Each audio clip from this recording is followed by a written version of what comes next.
사복음서를 보면 마태, 마가, 누가, 요한 네 복음서에 모두 다 기록된 내용들이 몇 가지가 안 됩니다. 예수님의 십자가와 부활 이 사건은 다 기록되었죠.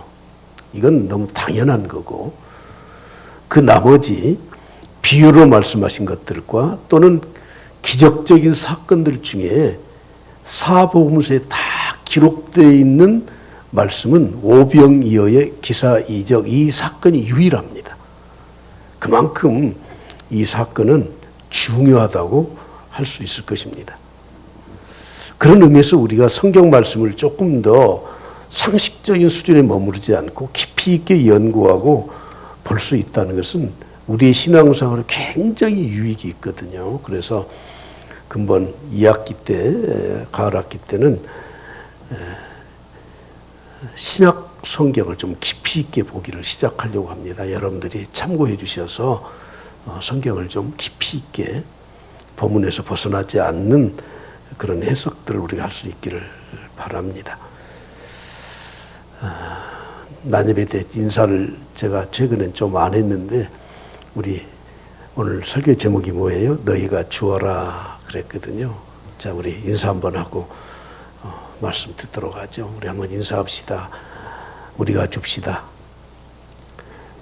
예, 우리가 줍시다. 예, 나쁜 말 아니에요. 예, 주님이 너희가 주어라 말씀했기 때문에 오늘 우리는 그래요, 우리가 주겠습니다 하는 생각을 가질 수 있기 바랍니다. 할렐루야. 기독교는 기적의 종교라고 합니다. 천지 창조가 기적이었고, 동정녀의 탄생이 기적이었고, 십자가에서 죽으심과 부활이 기적이었고, 그리고 주님이 공생의 기간 동안에 행하신 수많은 기적적인 사건들이 기록되어 있고 우리는 그걸 믿고 있습니다. 주님이 승천하시고 그리고 마지막 때 이 땅에 심판해 주러 오시는 재림 예수 그리스도의 모든 사건들이 기적이에요. 기적. 그러나 이 땅에서는 기적은 아니지만 기적적인 희귀한 일들이 참 많이 있어요. 제가 자료를 찾아보니 북극 제비 갈매기라는 새가 있더라고요. 이 새는 북극에서 살아요. 그런데 남극까지 가요. 1년에 한 번씩 남극에 가요. 그리고 다시 북극으로 가요. 새의 무게가 100g이에요. 조그마한 피트병에 있는 물이 500g이에요. 100g밖에 안 돼요. 그런데 새가 얼마나 가볍냐면 날개가 70cm, 80cm까지 벌어져요. 북극에서 남극까지 가는 데는 약 35,000km, 왕복 79,900km 정도 됩니다. 북극이 추워지기 시작하면 알에서 깬 어린 새와 함께 날아가요. 그리고 남극이 한창 추위가 되는, 우리로 말하면 4월이 되면 다시 또 북극으로 가요. 이런 새에 대해서 한번 혹 들어보셨습니까? 기류를 타고 내려가는데 날아가면서 잔대요. 와, 대개 30년 정도 사는데 30년 동안 이들이 210만 킬로를 나는데 210만 킬로는 지구에서 달 왕복을 3번 한 거리예요. 신기하지 않습니까? 그런데 이걸 기적이라고 말하지 않습니다. 이건 신비한 세상의 이치 중에 하나예요. 제가 중고등학교 다닐 적에 책상 앞에 써놓았던 표가 하나 있어요. 그게 무엇이냐면 정신 일도 하사 불성. 정신을 하나로 모으면 못 이룰 일이 없다. 그런데 제 선치는 해찰이 심함 그랬거든요. 사람은 내재적인 초인적인 힘이 있대요. 교통사고가 나서 어린아이가 차에 깔렸는데 보니까 자기 아들이에요. 물론 경차와 같이 좀 가벼운 승용차겠죠. 그 엄마는 아주 갸날픈 힘이 별로 없는 여자예요. 그런데 갑자기 자기 아들인 줄 알고 그 승용차를 뒤집어 엎어요. 그 힘이 어디에서 나왔겠습니까? 초인적인 힘이 우리 안에 잠재되어 있다는 거예요.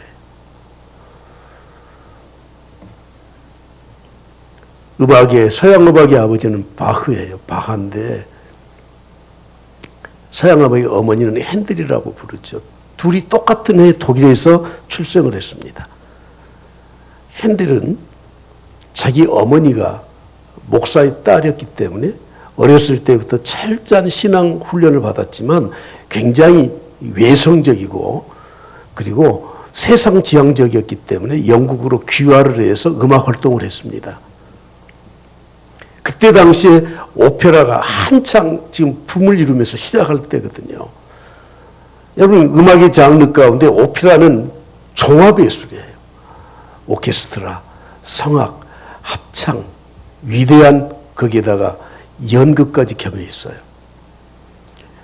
핸들이 명성을 얻자 오페라를 작곡해서 공연을 냈는데 그때 누가 스폰서를 해준 사람이 없어서 자기가 빚을 내서 배우들 출연료 주고 대관료 주고 연출하고 지휘하고 했는데 망했어요. 망해. 빚 때문에 앉았어요. 시대에 빠져 있을 때 그의 나이 56세 때 누군가가 가사를 그에게 주었는데 그 가사 내용이 예수 그리스도의 생애에 대한 거예요.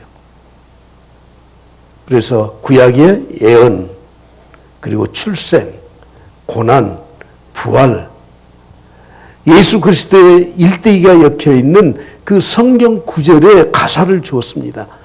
그가 가지고 있던 내재되어 있던 신앙의 힘이 발동하기 시작했습니다. 그래, 내가 세속적으로만 살다가 하나님의 음악을 하기보다는 세상의 명성과 부를 얻기 위해서 그렇게 힘을 쓰다 내가 이렇게 힘들었구나.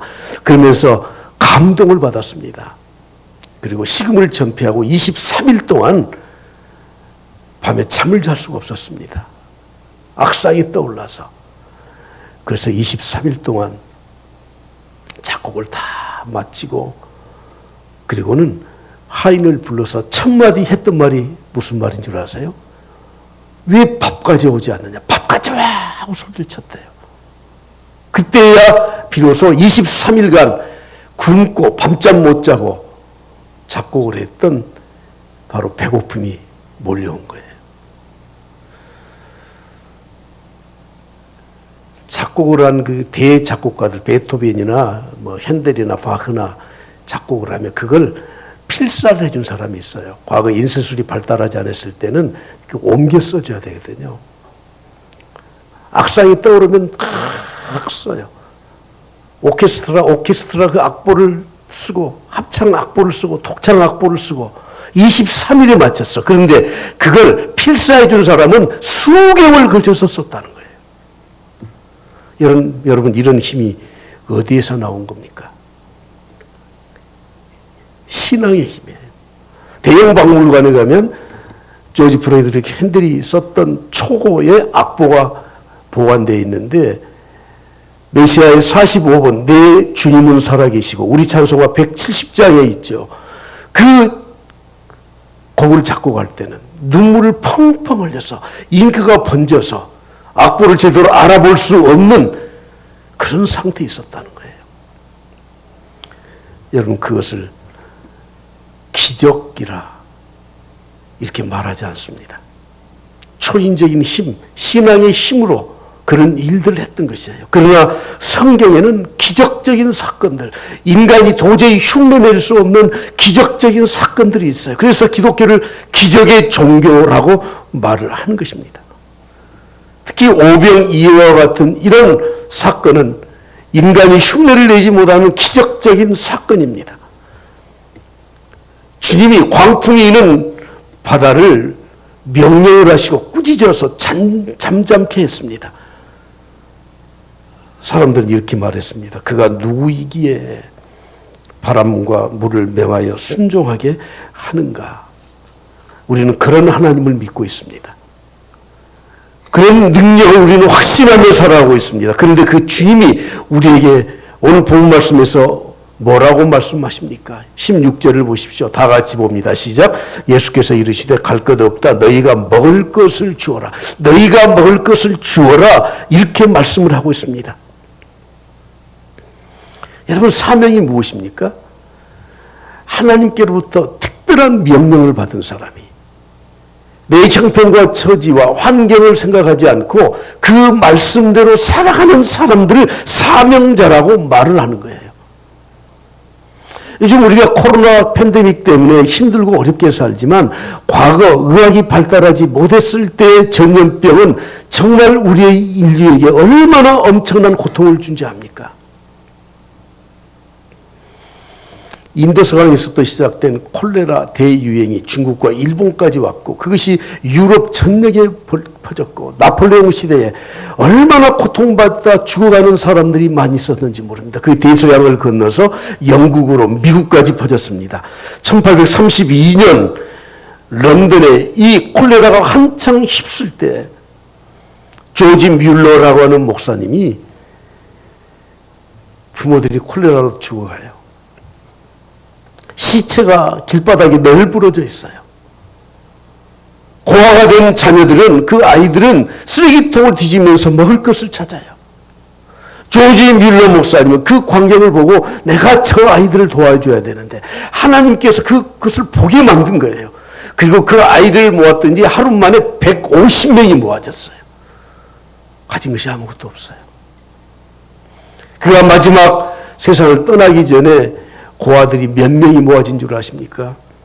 2050명이 모아진 고아원이 됐습니다. 그런데 조지 뮬러 생애를 보게 되면 한 번도 그 아이들을 굶긴 적이 없다는 거예요. 조지 뮬러는 힘들고 어려울 때마다 먹을 것이 없을 때마다 하나님께 기도를 했어. 그래서 조지 뮬러 목사님 앞에 붙어있는 수식어가 하나 있습니다. 5만 번 기도 응답을 받은 조지 뮬러입니다. 하나님이 조지 뮬러에게 말씀하신 것이죠. 네가 고아들 돌봐라. 아니 없는데요. 가진 거 없는데요. 네가 돌봐라. 구설군의 장시자 존 버년. 영국은 국교의 기독교 국가가 된 이후에는 공식적으로 국가에서 인정받지 않는 사람이 설교를 못했습니다. 그런 사람을 이단으로 잡아서 감옥에 가뒀습니다.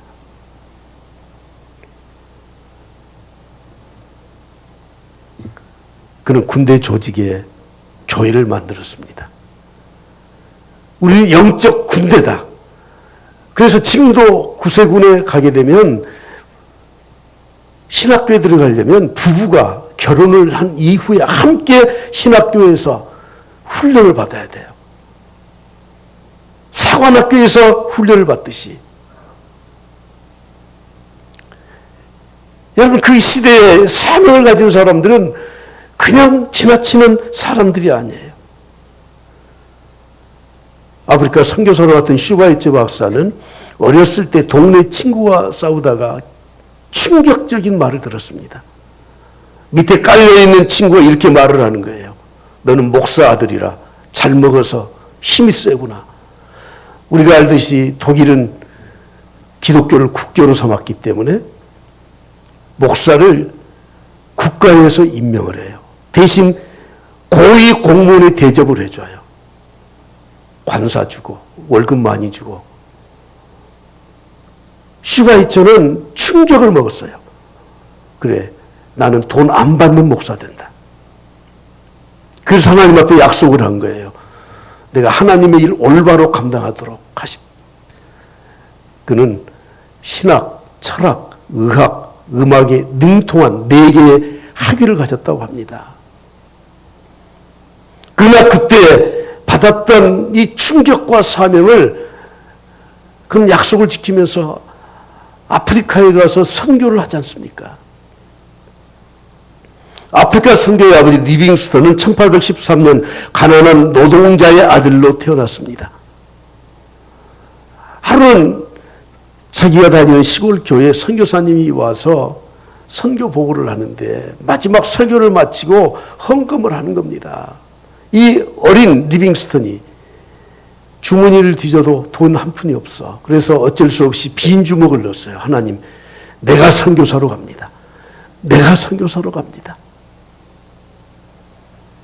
그리고 그는 열심히 일을 해서 앤더슨 대학교라는 학교에 가서 신학과 의학을 공부했습니다. 그리고 1840년 27세의 나이로 런던 전도협회 의료 선교사로 아프리카에 선교사로 파송을 받았습니다. 지금부터 180년 전 이야기입니다. 당시 아프리카 내륙 지역에 대해서 많이 알려져 있지 않았기 때문에 그는 선교사이지만 탐험가의 역할을 했습니다.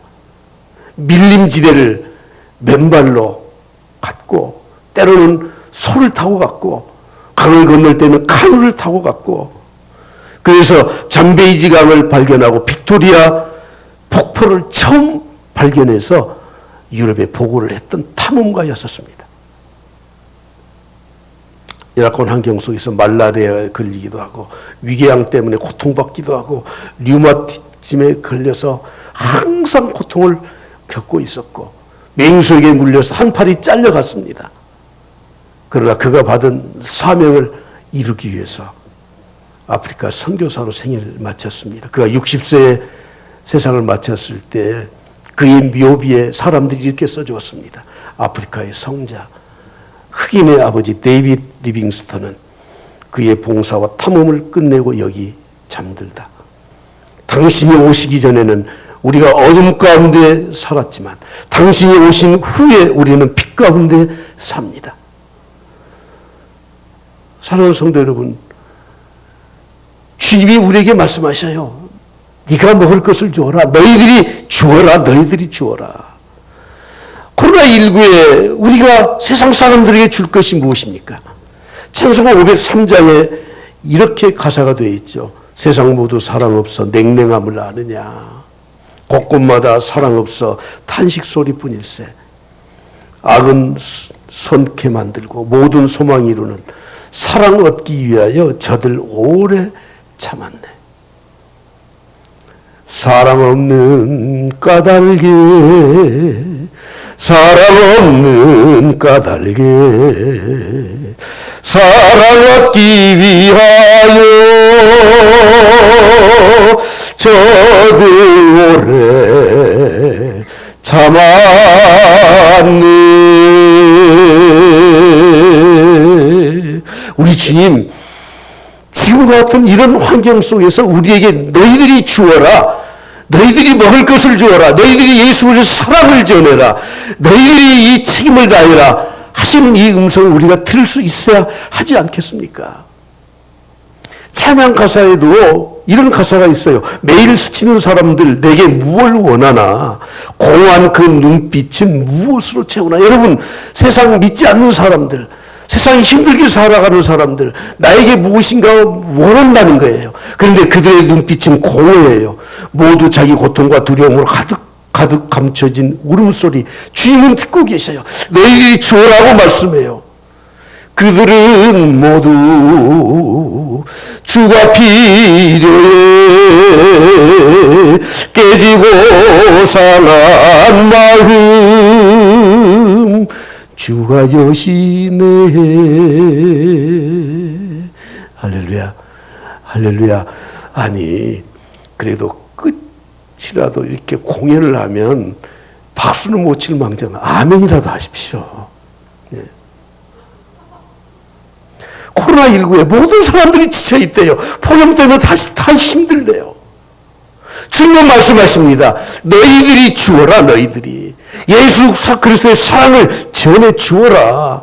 여러분, 코로나 시대에 우리에게 가장 시급한 것이 무엇입니까? 예수 그리스도의 사랑 아닙니까? 생명력 아닙니까? 그런데 여러분, 지금 모든 교회들이 전도에 대한 열의와 영적 열의가 다 식어 있다는 것을 여러분들이 알고 계십니까? 영적 책임을 다하지 못할 때 우리 자신이 먼저 영적으로 배고픈 자들이 되고 마는 거예요. 영적으로 필요한 것들을 우리는 청지기가 되어서 나누어줘야 되는데 우리는 전혀 그렇지 못하고 있는 이 환경에서 사람들은 영적으로 배고파서 굶어 죽어가고 있다는 것입니다. 나 한 사람 새벽기도 빠지면 별일 없다고 생각하십니까? 아닙니다. 내가 지켜야 될 자는 내가 지켜야 되는 거예요. 내가 해야 될 자는 내가 해야 되는 것입니다. 우린 너무 안일한 생각을 가지고 살지 않습니까? E.M. 바운즈가 기도에 대한 책을 썼는데 그 기도에 대한 책을 보면 너무 감동적이에요. 기도는 이런 것이다 하고 예를 든 게 이것입니다. 하나님은 무한한 곳간의 창고를 가지고 있대요. 그런데 기도하는 사람들은 그 곳간에 큰 트럭을 갖다 대는 것과 마찬가지라는 거예요. 그리고 기도하면서 그걸 다 담는 거예요.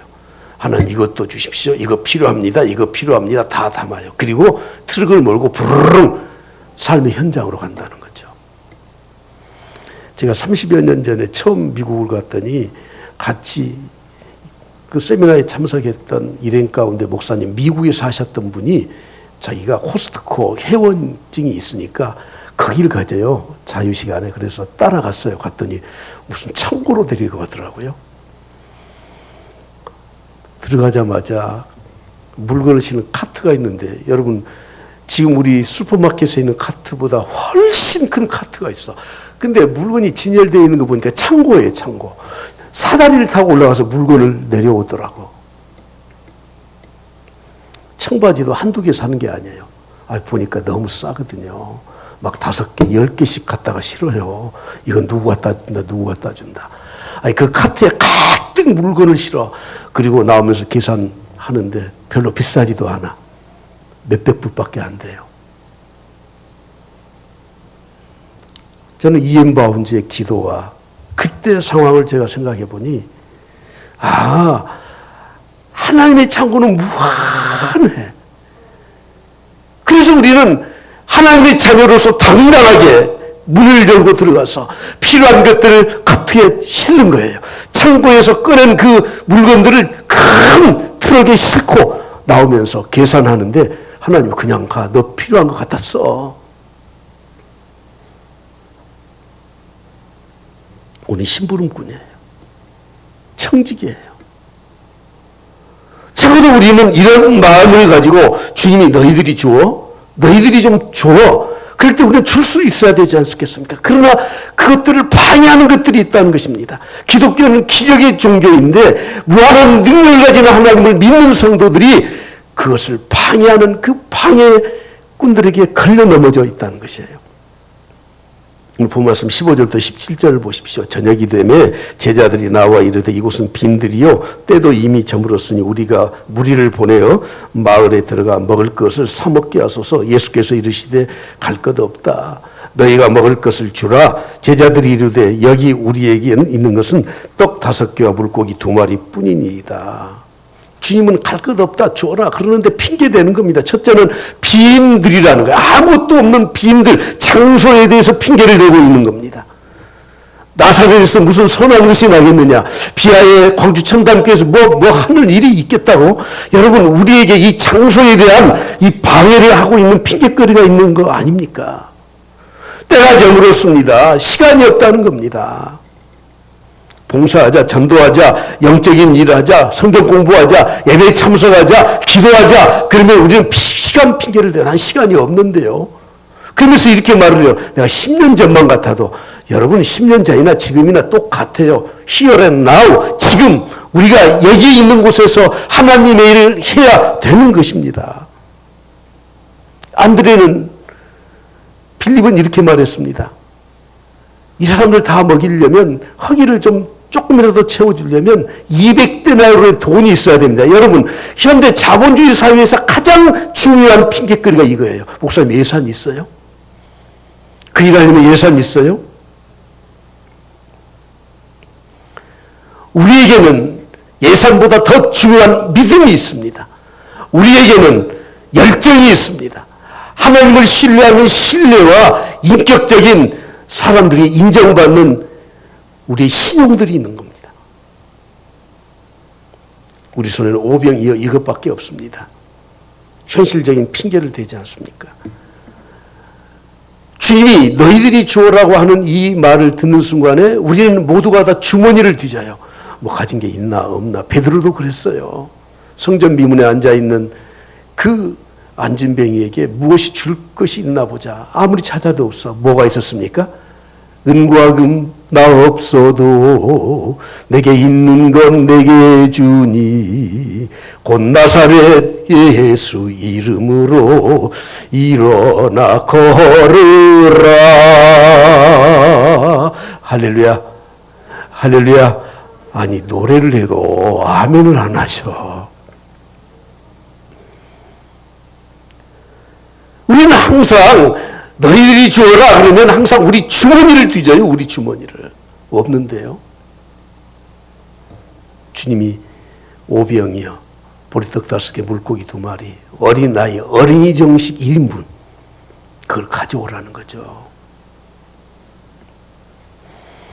제자들은 이렇게 말을 합니다. 여기 우리에게 있는 것은 떡 5개와 물고기 2마리 뿐입니다. 참 얌전하게 번역을 해놓았더라고요. 그래서 제가 우리말 성경, 세번역 성경을 찾아보니까 똑같이 되어 있어. 제자들이 이르되 여기 우리에게 있는 것은 고작 떡 5개와 물고기 2마리 뿐입니다. 빵 5개와 물고기 2마리 뿐입니다. 고작 항상 사람들 그 부정적인 생각을. 그래서 제가 영어 성경을 찾아봤어요. We have here only. 이것뿐입니다. 떡 5개, 물고기 2마리. 가진 것은 고작 이것뿐입니다. 여러분, 저나 여러분이나 항상 그렇지 않습니까? 나 배운 거 없습니다. 나이 많이 들었습니다. 내가 가진 이 돈도 없습니다. 내가 할 수 있는 일이라고는 없습니다. 그런데 우리보다 먹을 것을 주라고요? 주님 우리 형편을 아시기나 아시는 겁니까? 주님은 그 보리떡 5개 물고기 2마리를 들고 이렇게 말씀하셔요. 다 앉게 하라. 다른 복음서에 보면 50명씩 100명씩 무리를 지어서 앉도록 했습니다. 여러분 힘들고 어려우면 사람들이 흥분을 하기 시작하잖아요. 특히 지금 배고픈 사람들에게 뭔가 나눠주면 난리 날 겁니다. 서로 받아먹으려고. 먼저 안정을 시켜요. 애굽의 군사들이 쫓아오고 앞에 홍해가 가로막힌 이스라엘 백성들 모세에게 원망하고 난리가 났어요. 모세는 이렇게 말을 하죠. 너희는 가만히 있어. 너희는 가만히 있어라. 주가 하나님 됨을 알지어다.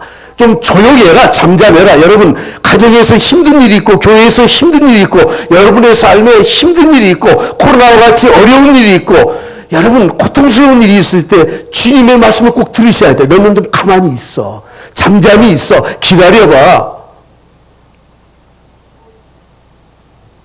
사람들 안정을 먼저 시켜요. 50명씩 100명씩 앉도록 했어요.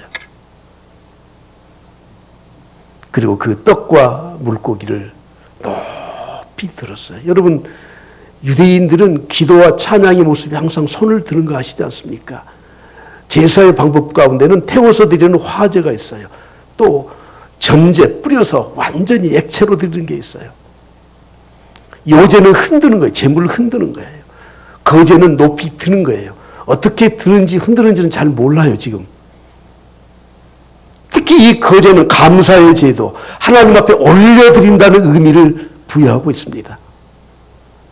주님은 어린이 한 사람이 먹을 적은 양의 이 음식을 하나님 앞에 올려드렸어요. 감사하며 축사하면서 기도하면서 하나님 앞에 올려드렸습니다. 각양 좋은 은사와 선물이 빛들의 아버지 하나님께로부터 내려오는 것을 우리에게 말씀하시지 않습니까?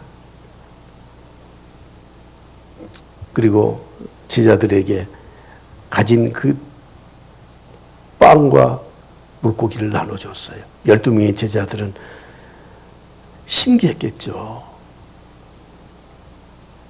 아마 예수님이 12제자 가운데 베드로에게 맨 먼저 줬을 것 같아. 베드로 받아라. 베드로에게 분명히 줬는데 예수님 손에 또 들려 있어요. 요한에게 줘요. 또 있어요. 가룟 유다에게까지 줘요. 또 있어요. 너희들이 가서 이것을 나눠줘라. 그들은 50명씩 100명씩 앉아있는 그 군중들을 향해서 나눠줘도 또 나눠줘도 또 자기 손에 있는 거예요. 여러분, 이 기적 아닙니까? 어린이 한 명 먹을 이 음식이 5천 명의 장정, 여자와 어린 아이까지 2만 명, 3만 명 되는 이런 놀라운 역사가, 기적이 일어나게 된 줄로 믿습니다. 오늘 20절 말씀 이렇게 말씀합니다. 다 배불리 먹고 남은 조각을 12바구니에 차게 거두었다. 200데나리온의 돈으로 혹시 빵을 사왔다면 요기를 면할 정도예요. 그런데 본문에서 뭐라고 말해요? 다 배불리 먹었어. 한 사람도 빠짐없이. 아마 평생에 지금까지 그들이 배불리게 이렇게 그들의 양을 채워준 건 그때밖에 없었을 겁니다. 그리고 12바구니에 남았다고 하는 겁니다.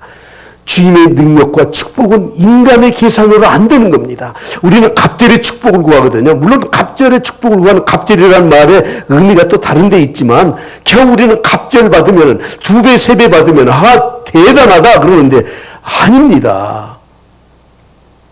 어린아이 한 사람이 먹을 것을 장정 5천 명, 2만 명, 3만 명이 먹고도, 배불리 먹고도